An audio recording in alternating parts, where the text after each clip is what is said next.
Hello and welcome to Just Films and That with me, Josh Hallam. And me, Alice Oliver. This is the podcast where we talk about films that we think are underrated, underappreciated, or we just wanted to talk about them. We're also going to get stuck into some classic films that one of us maybe hasn't seen and maybe throw in some great guests along the way.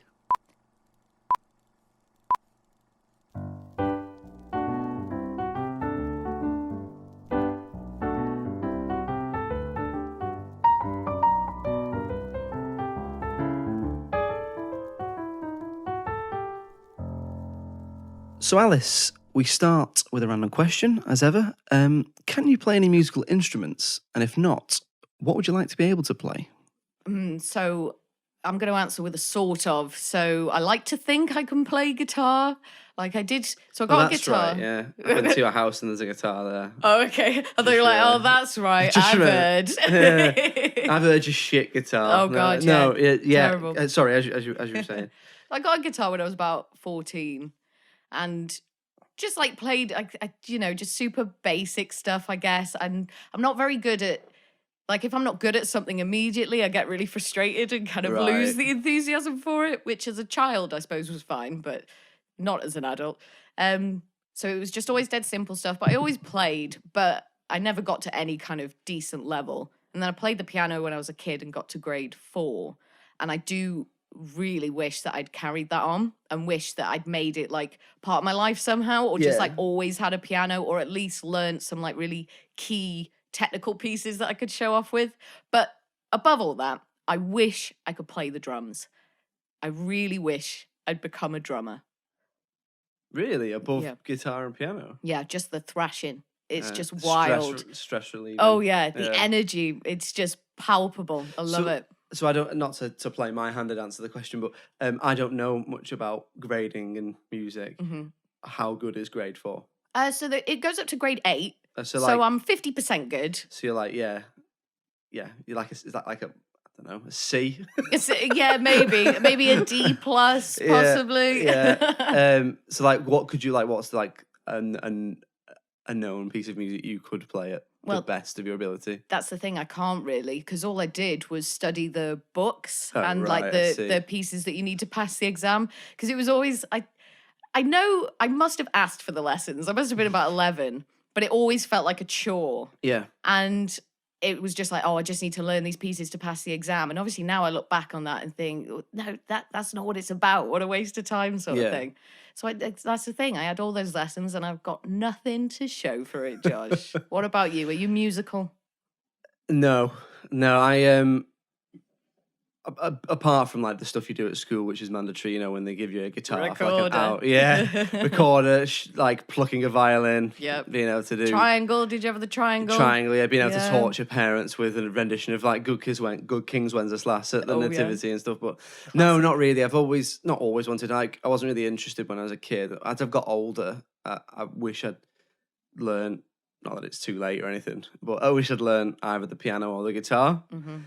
It's kind of one of those things like on my bucket list to learn, even if it's just a little bit. I'd love to, but no, I can't. I never really I was never really took to anything like that. Can you sing? Yeah. Oh, can you? Yeah. Can you sing something for us now? No, I if you're good at something, never do it for free. Oh, I mean, that is a very fair point, and I'll accept that.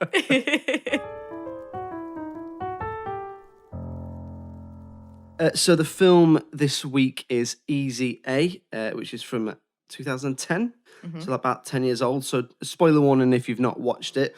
I picked this one this week. It was my turn. So just to give you a little bit of background on the film, it stars Emma Stone as Olive, who plays a girl who is what she kind of describes as being invisible in high school, in every way, really. And then one weekend, her friend invites her to go camping. She doesn't want to go, so she tells the friend she's got a date. Then on the Monday, when she's recapping the imaginary date, she basically tells her friend that she slept with this imaginary man, lost her virginity. Then rumours start circulating around the school that she's this kind of, a promiscuous lady, should we say. And then it starts, the main bulk of the plot is men or boys start asking her to say that she has done stuff, sex or otherwise, with them for money. or book tokens or vouchers or whatever. And then it kind of, her life starts to slowly unravel from there. It is loosely based, and I do mean loosely, on the book The Scarlet Letter, which is like a classic piece of literature about a girl who gets accused of committing adultery and then becomes a saint because she never did it. Alice, had you seen this one before? I had seen this one before. I'd seen it before many, many times, but not since probably around 2011, 2012, shortly after it came out. So I really enjoyed the rewatch. I do want to ask Josh, though, why did you pick this one? So I picked this one because I feel it's underrated and slightly underseen. But the main reason I picked it is I think that, look, before we start, the comparisons to other teen comedies such as Mean Girls and 10 Things I Hate About You and all that sort of genre are inevitable, but we'll come on to them. But I think whilst it is in that bracket of films, teen comedies, if you like, it has some really positive things to say about identity, self-empowerment, and even like privacy. So that's why I picked it, because I think that it's slight cut above than other teen comedies in the sense that it has a really good message. Not saying the other ones don't, but we're not here to talk about those. So if one of us picks Mean Girls, maybe. Have you seen my list? No. Well, what are we doing next week? Skip that. No. Well. So having watched it again, what did you think?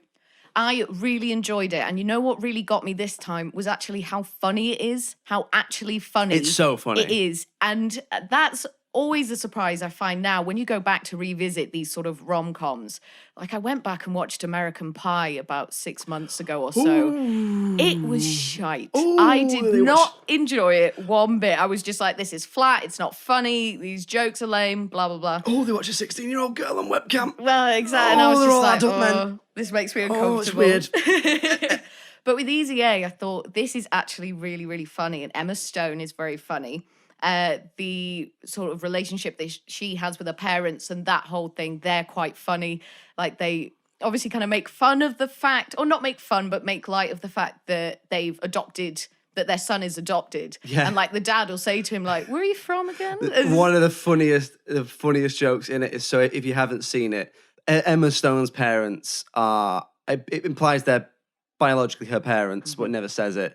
They're Stanley Tucci and Patricia Clarkson, who are obviously Caucasian actors, as is Emma Stone, but they've adopted a young black boy who's about like 9 or 8, something like that. Yeah. And there's a bit in it where they say something, and I can't remember what it is, and then he says something like, "Oh, it doesn't matter, I'm adopted." Yeah. And Stanley Tucci goes, "What? Yeah. Who told you?" Yeah, Like, because he obviously slams his fist so against the funny. kitchen cupboard, just absolutely outraged. It's the relationship between the parents, and that, like, that's like, for me, that's like benchmark parenting. Like if you had to pick like film parents, it'd be them, wouldn't they? Yeah, they do have obviously quite a easygoing, fun, quite welcoming kind of relationship or with each other. The family are very close, but obviously it is insinuated, and I don't know if I just forgot it from last time or it just wasn't something that stayed in my mind or whatever, but it feels like obviously that the dad is actually gay and that they've got married because of some kind of circumstance, and they just sort of have this mutual agreement, because the mum does say,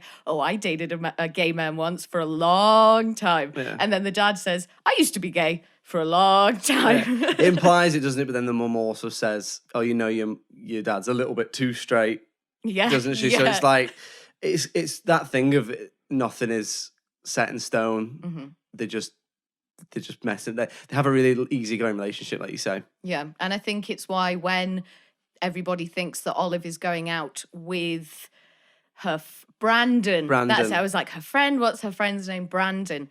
And everyone's like, oh, he's gay, you can't be going out with him. But the mum and dad are like really understanding. They're like, you know what? If you want to date a gay guy, that is absolutely fine with us. Yeah, no, that's a good point, actually. Like the fact that he seems nice, he seems a little incredibly gay. Like it's one of the lines.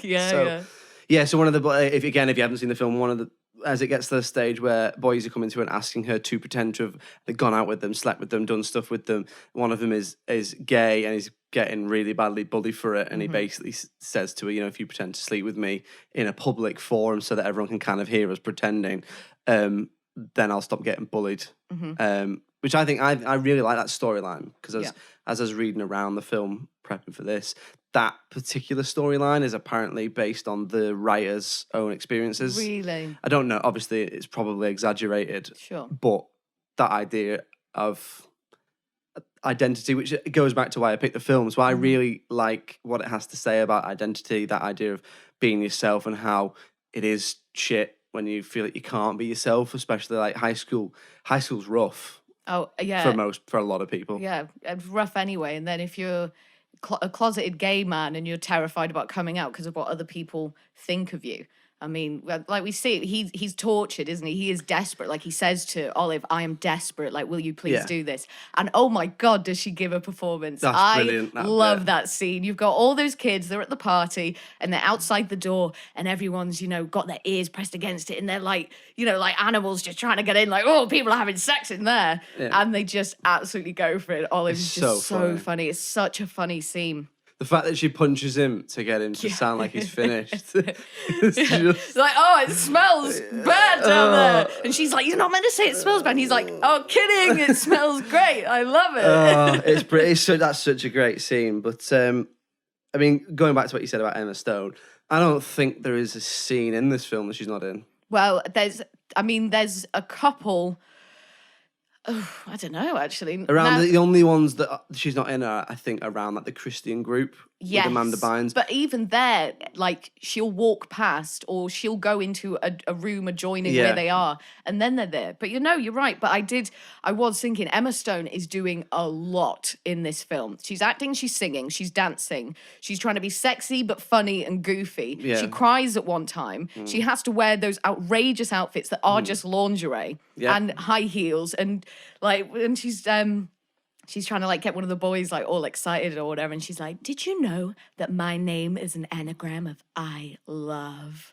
And all this, like, she's just so many different like characters at once. It's funny you should mention that scene. So in that scene, she says, "My name's obviously her name is Olive Pendergast." And she says, my name is an anagram of I love. Her surname is also an anagram of, and this is a piece of trivia on IMDb. I haven't figured this out. Her surname is an anagram of fake shag. Oh, really? Or you can get it from the name Yeah. or something like that. So yeah, but she there's a lot of references to like John Hughes films from the 80s, like what's the one with John Cusack in it? Say Anything, is it? With the boombox. boombox. I can't remember what it's called. I mean, I'm not. Plays I Lloyd haven't Dobler. seen it. I'm Yeah, afraid. another- I just yeah, know the iconic The Breakfast scene. Club and 16 Candles. All Yeah. this. It does more referencing 80s films than it does any other more modern films. Yeah. As well as the big one being Ferris Bueller. Mm-hmm. And she's almost like a Ferris Bueller type character in that she talks to the camera and there's loads of little nods, like when she puts her hair in a mohawk. That's a Ferris Bueller Oh, thing. in the and- shower, and- yeah. or when she plays a guitar or something and someone says, "You're getting good," and she says, "I never had one lesson." That's, again, a reference to Ferris Bueller. She even really? references directly when she talks about a killer musical number at the end, which she then does. But I'm going to go out on a limb here and say that I think, and I might get pelters for this, but I think this is better than Ferris Bueller. Oh, interesting. I mean, it's definitely got more of a rewatchability factor for me. I think I've only seen Ferris Bueller once. I have, It's very yeah. funny. Don't get me wrong. But I think Easy A is better. I think I'd agree with you. It might just be the way comedy has changed, and obviously this is closer course. to my age, so maybe it's a bit more to my taste. But I just think it's funnier and it's got more to say about stuff. So, what did you think of the kind of, I suppose, themes and messages the film is trying to discuss and talk about? So, I've got written here, it addresses issues such as kind of privacy, identity, self-empowerment, slut shaming, homophobia, and back to kind of self-love, I suppose, and identity. Yeah, teacher-student relations as Yes, well. teacher-student relations. Yeah. I suppose it even delves into religious groups. Really, I was at going to points. say absolutely. No, definitely. I mean, and if you think about the Scarlet Letter, like so much of this hatred towards women is born from religion. Yeah. So it makes sense that would be included as well. Also, like, sexual identity, like you say, growing up. But none of them, it deals with all these issues and none of them, it never gets heavy.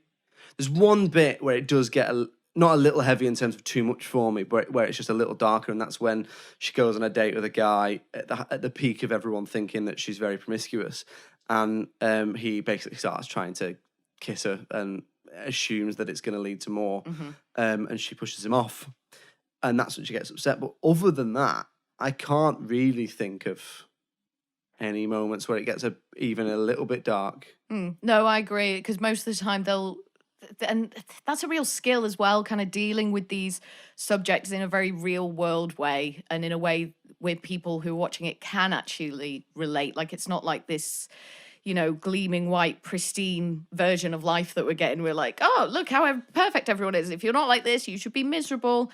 Like, it deals with real high levels of self-hatred, I think, as well. So I can't remember her name, but Lisa Kudrow's character is the teacher. Yeah.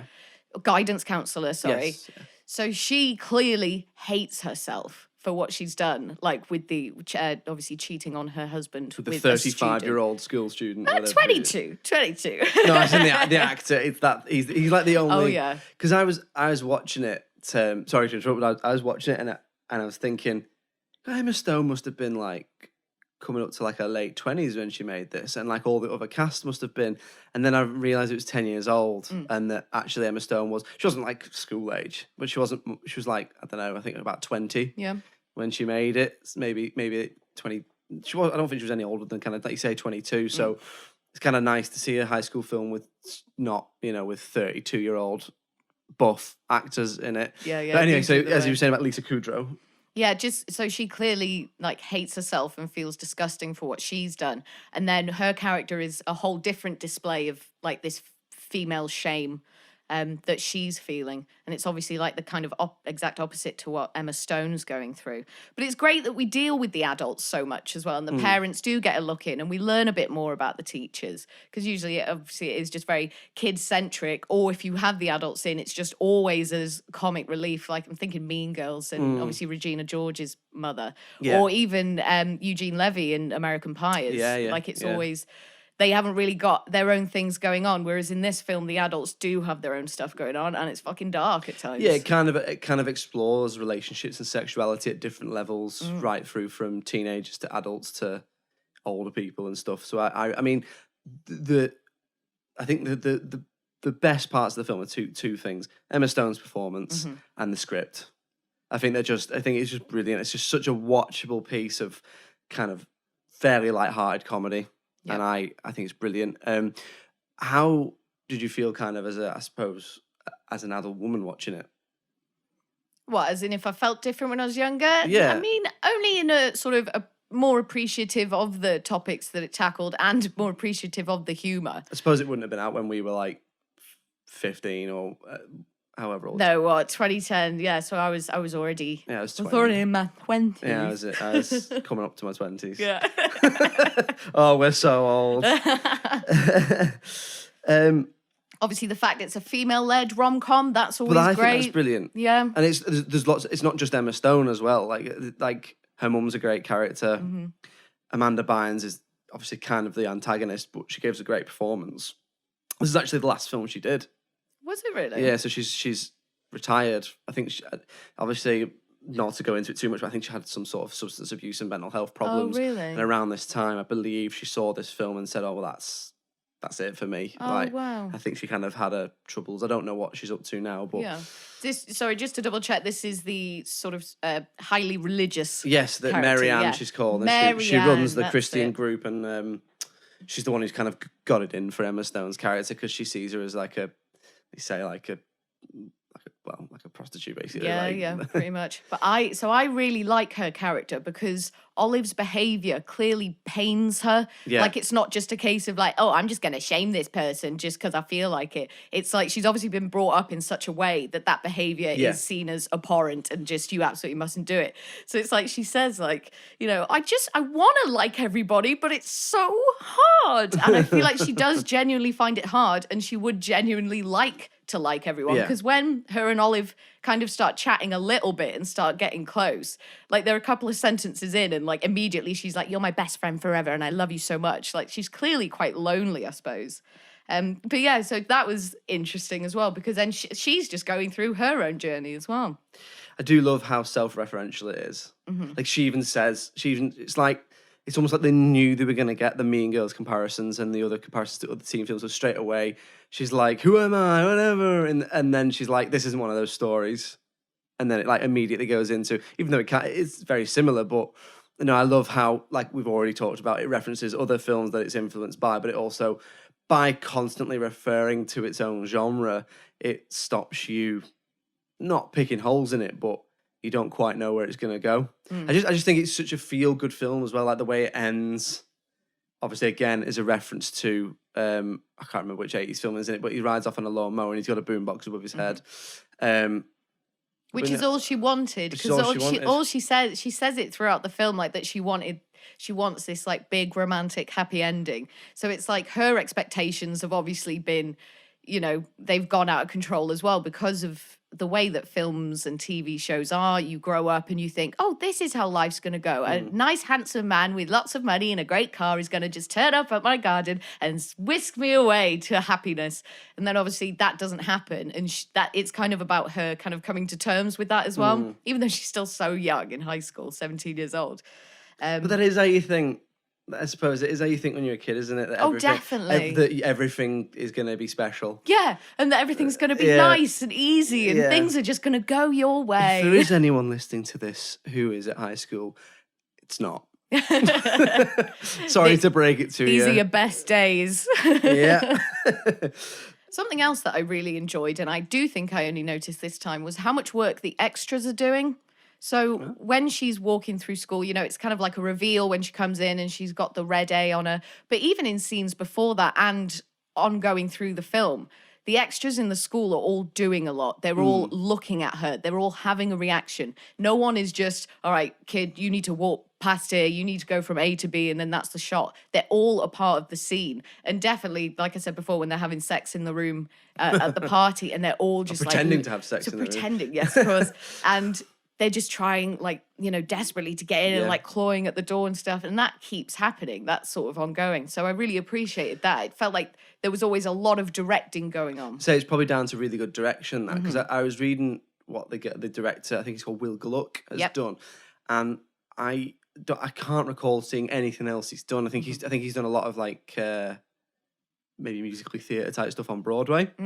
But I don't recall seeing anything else he's directed in his filmography. But you're right, and that sort of stuff, extras reacting to stuff, and the bit where Muse is spreading around the school, that goes a long way for me to create a really world, a really good world of this high school. As much as it's a fairly realistic high school, there's nothing going on that's unrealistic. Really, it goes a long way rather than it just being, just like you say, oh, just walk behind you, you open that locker, you go to that water fountain or whatever. So you're absolutely right. So I suppose moving on to things that we perhaps maybe didn't like or that bothered us about the film, I'll go early on this one. There isn't really anything that I always try and be balanced and find, even if it's this little thing. Yeah.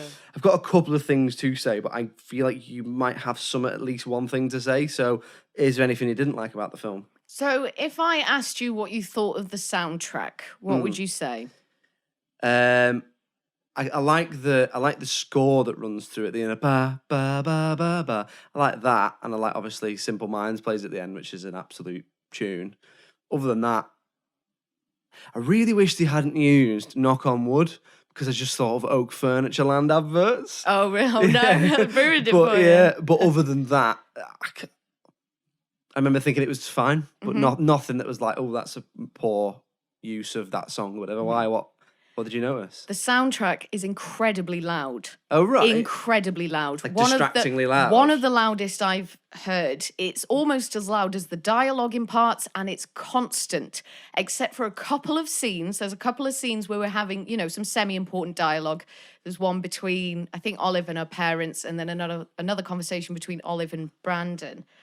But apart from that, it's constant. And I didn't really notice it first time around. Obviously, we know these films have loads of music in, and sometimes the soundtrack is a real draw. But it was so loud that I was like, this...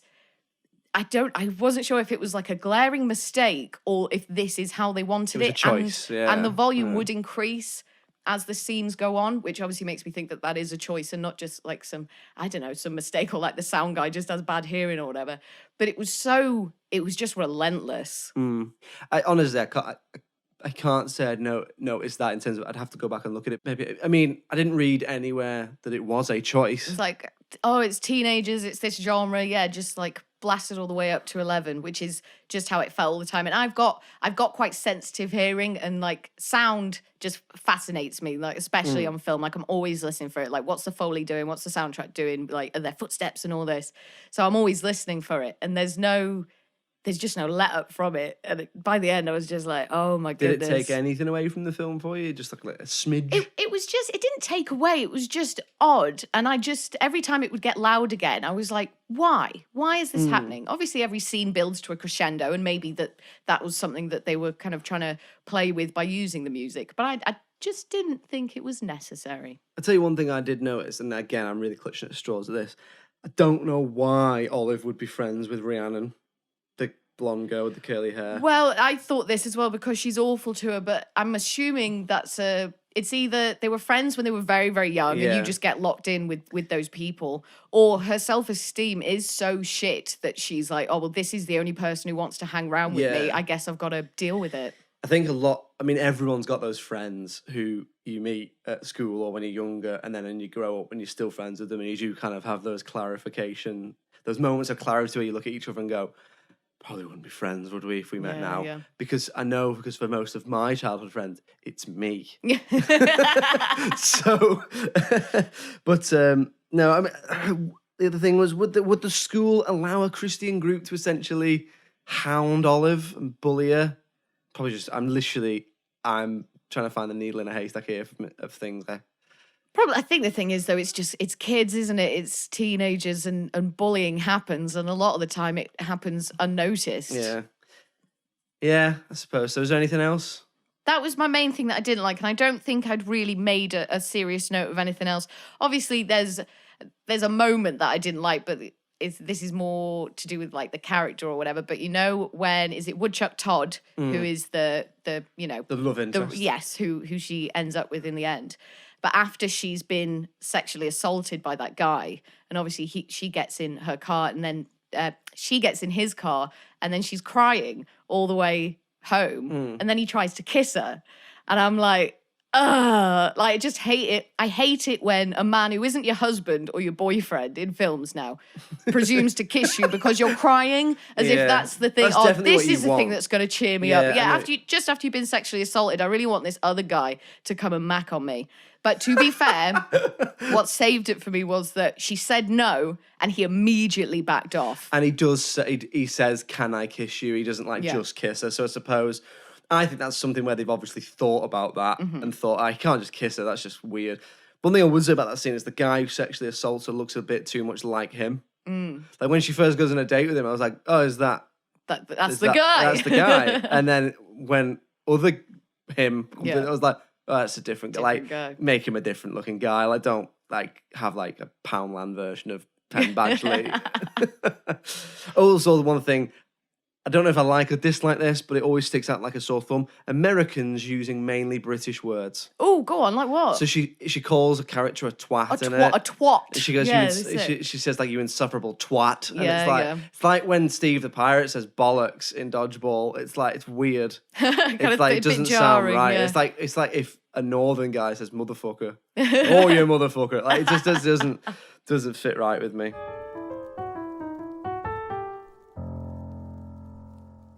Okay, so we'll move on to the critical reception in just a moment. But before then, I believe, Alice, you've got a little something for us. Yes, Josh, please join me down the rabbit hole for this section that I'm going to call Alice Down the Rabbit Hole. I'm coming now. Thank you. So, we know that Olive's inspiration for donning the Red A was Hester Prynne, who was the focus of The Scarlet Letter, a mid-1800s novel about shame and social stigmatizing.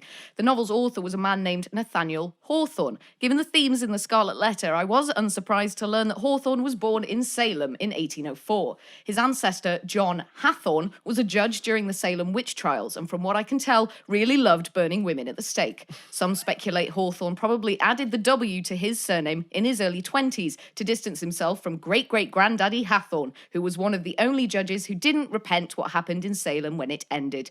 The Scarlet Letter was Hawthorne's most lucrative piece of writing. It was one of the first mass-produced books in America, selling 2,500 volumes within 10 days. At the start of the Civil War, Hawthorne was unable to focus on his fiction, feeling too distracted by the national crisis. He went to meet Abraham Lincoln and wrote an essay called Chiefly About War Matters that was criticised for being anti-war and was interpreted as being sympathetic towards the South.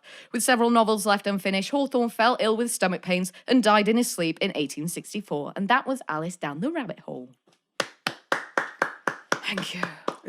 It's nice to be educational as well. Absolutely, not just Entertaining. exactly Attempting to be entertaining. attempting. That's the word. As we continue to attempt, we'll move on to the critical reception.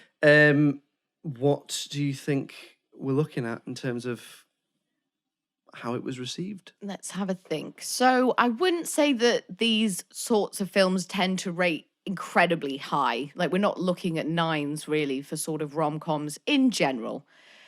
It is better, I think, than many of the teen rom-com sort of films out there.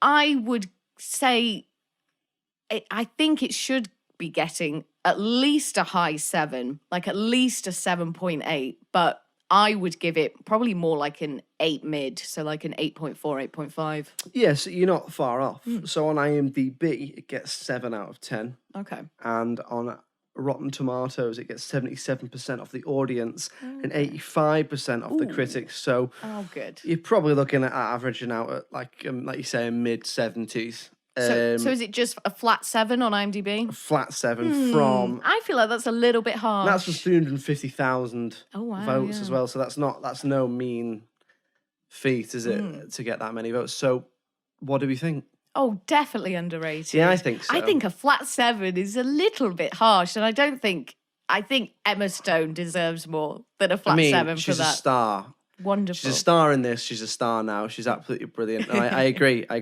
think it is a slight cut above your average rom-com teen comedy. Definitely. I think it's got a lot of really positive things to say.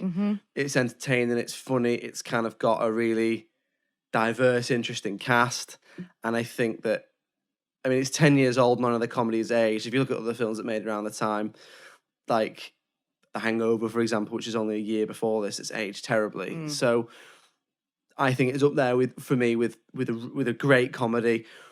Probably based on that, slightly underrated, I'm going to say as well. Yeah, so I would there we agree. go. Another one for underrated.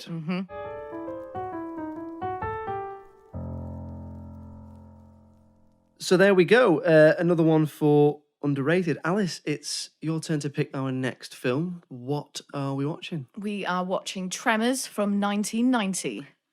Interesting. Have you seen it? I have not. Oh, and I know exciting. very little about it, so we'll save that for next week. Oh, excited now. As ever, if you'd like to get in touch with us, please do. If you've got films you want to suggest, if you've got comments you want to make on Easy A, or if you just want to make a point on anything film related, then please do get in touch. It's filmsandthatpod@gmail.com. We're on Twitter @films_that, and Facebook and Instagram.